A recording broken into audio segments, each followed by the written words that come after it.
రాష్ట్రంలో పాఠశాలలు పునఃప్రారంభమైన నేపథ్యంలో ప్రతి పాఠశాల సంక్షేమ హాస్టల్కి ఈ రోజు నుండి సన్నబియ్యం అందజేస్తున్నారు. విద్యార్థుల ఆరోగ్యాన్ని దృష్టిలో ఉంచుకొని పౌష్టికాహారంతో మెరుగైన మెను అమలు చేస్తున్నారు. సర్వేపల్లి రాధాకృష్ణన్ విద్యామిత్ర పేరుతో పాఠ్యపుస్తకాలు, నోట్బుక్స్, వర్క్ బుక్స్, రీలు, స్కూల్ బ్యాగ్ అందిస్తున్నారు. Dokka Seethamma mid day meals పథకం ద్వారా మధ్యాహ్న భోజనం అందిస్తున్నారు. ఈ నేపథ్యంలో పాఠశాల ఉపాధ్యాయ సిబ్బంది, విద్యార్థుల తల్లిదండ్రులు, విద్యార్థులతో మా ప్రతినిధి బసవరాజు మరింత సమాచారం అందిస్తారు. విద్యా వ్యవస్థ సమూల ప్రక్షాళనకు శ్రీకారం చుట్టిన పరిస్థితులు కనిపిస్తున్నాయి. ఏదైతే ఇప్పటిదాకా అంటే గత ప్రభుత్వాలు లేదా ప్రస్తుత ప్రభుత్వాలు మనం పరిశీలించినట్లయితే వ్యక్తిగతంగా ఏదైతే నేతల పేర్లతో అనేక సంక్షేమ పథకాలు ప్రవేశపెట్టిన పరిస్థితి. అయితే ఈరోజు ఏదైతే కూటమి ప్రభుత్వం అధికారంలోకి వచ్చాక ఏదైతే రాధాకృష్ణన్ విద్యామిత్ర కానుక పేరిట ఏదైతే అంటే విద్యావేత్తలు లేదా సంఘ సంస్కర్తల పేరిట కానుకలు ఇస్తూ సంక్షేమాశాలను బాగుపరుస్తున్న పరిస్థితి మనకు కనిపిస్తూ ఉంది.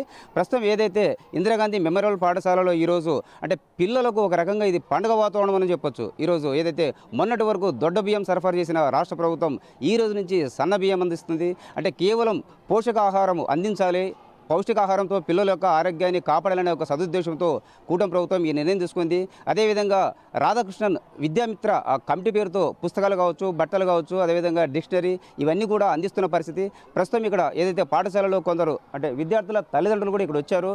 అమ్మ చెప్పండి, అంటే ఏదైతే కూటమి ప్రభుత్వం అంటే గత ప్రభుత్వాల కంటే ఈసారి కొత్తగా సన్న బియ్యం పిల్లలు పెడుతోంది, మీరేమంటారు? ఈరోజు బాగున్నాయి, బియ్యం సన్న బియ్యం వచ్చినాయి. ఈరోజు పిల్లలు బాగా భోజనం చేశారు. ఎంతమంది చదువుతారు మీ పిల్లలు ఇక్కడ? ముగ్గురున్నారు సార్, ఇద్దరు మా పిల్లలు, ఆడపిల్ల. పాప 10th క్లాసు, బాబు 9th, బాబు 6th క్లాసు. పిల్లలకి బ్యాగులు ఇచ్చారు, పుస్తకాలు ఇచ్చారు, చూసారు, అవి ఎట్లున్నాయి? చాలా బాగున్నాయి. గతంలో ఇచ్చారు కదా? గతంలో కానీ ఇచ్చారు, చాలా బాగున్నాయి బుక్కులు. మాకు మాత్రం కొనుక్కోనికి ఇది లేకుండా ఉన్నాయి. పాఠశాల విద్యను చెప్తున్నా ఇక్కడ హెచ్ఎం గారు ఇక్కడ ఉన్నారు ప్రస్తుతం. సార్ చెప్పండి, సన్న బియ్యం పెడతా ఉన్నారు, యాజ్ హెచ్ఎంగా ఎన్నో ఏళ్ళకి ఇక్కడ సర్వీస్ అందిస్తున్నారు. మరి ఈ సన్న బియ్యం పిల్లలకు అందించడం పట్ల మీ యొక్క అనుభూతి ఏంటి? గత 35 సంవత్సరాలుగా నేను ఉపాధ్యాయునిగాను మరియు ప్రధానోపాధ్యాయునిగా పనిచేయడం జరిగింది. ఈ 35 సంవత్సరాల్లో సన్న బియ్యం చేసేటువంటి మహానుభావుడు ఎవరైనా వస్తారా అనేటువంటి ఆలోచన అయితే ఎప్పటికూ డౌట్గానే ఉండింది. గతంలో కూడా మాకు ఫీడ్బ్యాక్ అడిగినప్పుడు మీ పిల్లలు ఒక 20 to 30% తినడం లేదు, కారణం ఏమని చెప్పి డిఓ ఆఫీస్ నుండి కంప్లైంట్స్ వస్తాయి కదా, వాళ్ళు ఒకటే చెప్తున్నాము, వాళ్ళకు దొడ్డ బియ్యం ఉంది, కడుపున వస్తుందని చెప్తున్నారు, బలవంతాన్ని మేము తినిపించలేమని చెప్పి కూడా నేను చెప్పడం జరిగింది. ఫీడ్బ్యాక్ ఇచ్చినప్పుడు కూడా సన్న బియ్యం పెడితే బాగుంటుంది అనేది ప్రతిసారి రాయడం జరిగింది. నిజంగా పిల్లల అదృష్టం అది. మేము ఊహించినటువంటి పరిణామం. మేము బ్యాగ్స్ దిగే వరకు మాకు డౌట్గానే ఉన్నది. మాకు 2 రోజుల కిందట మొత్తం 25 కిలో ప్యాకెట్స్, దాదాపుగా 125 బ్యాగ్స్ మాకు రావడం జరిగింది.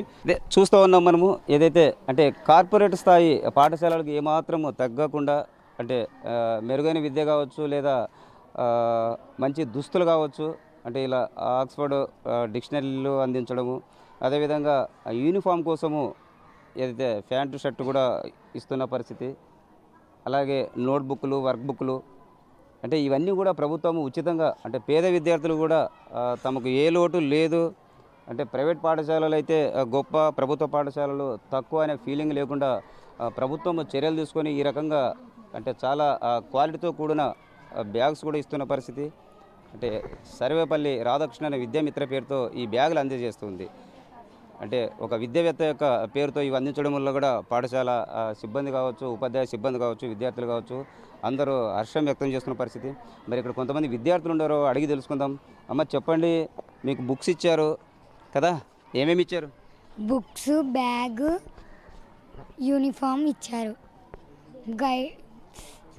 డిక్షనరీస్ ఇచ్చారు. వేరే కేశవ వాళ్ళ ఆ స్కూల్స్లో ఇలా అయ్యారు, ఎప్పుడైనా కానీ కొనుక్కోవాల్సిందే, అన్ని పుస్తకాలు కొనుక్కోవాలి. కానీ మాకు చాలా పుస్తకాలు ఫ్రీగా దక్కుతున్నాయి, అది మేము చేసుకున్న అదృష్టం. ఏం పేరు? సింధు. ఏం చదువుతున్నావు? 7వ తరగతి. భవిష్యత్తులో బాగా చదువుకుని ఏం కావాలని? డాక్టర్ కావాలనుకుంటున్నాను. అంటే పిల్లలు కూడా గతం కంటే అంటే దొడ్డు బియ్యం తిన్నప్పుడు కొంత ఇబ్బందిగా ఉండేది, సన్న బియ్యం బాగుంది. అదేవిధంగా ఏదైతే బ్యాగ్స్ కావచ్చు, బుక్స్ కావచ్చు, చాలా క్వాలిటీతో అందిస్తున్న పరిస్థితి. బయట కొనుక్కోవాలంటే ఎంతో డబ్బు ఖర్చు అవుతుందని చెప్తా ఉన్నారు. అదేవిధంగా ఏదైతే విద్యావేత్త మన సర్వేపల్లి రాధాకృష్ణన్ పేరుతో ఇలా కిట్లు అందించడము, డొక్క సీతమ్మ పేరుతో మధ్యాహ్న భోజనం పెట్టడం కానీ ఇవన్నీ కూడా అంటే ఒక ఉపాధ్యాయులుగా వాళ్ళు గర్విస్తున్న పరిస్థితి. వాళ్ళ పేరిట ఇలా సేవా కార్యక్రమాలు జరగడము ఎంతో హర్షదాయకమని చెప్తున్న పరిస్థితి. కెమెరా పర్సన్ బాబితో బసవరాజ్, BRK న్యూస్, కర్నూలు జిల్లా.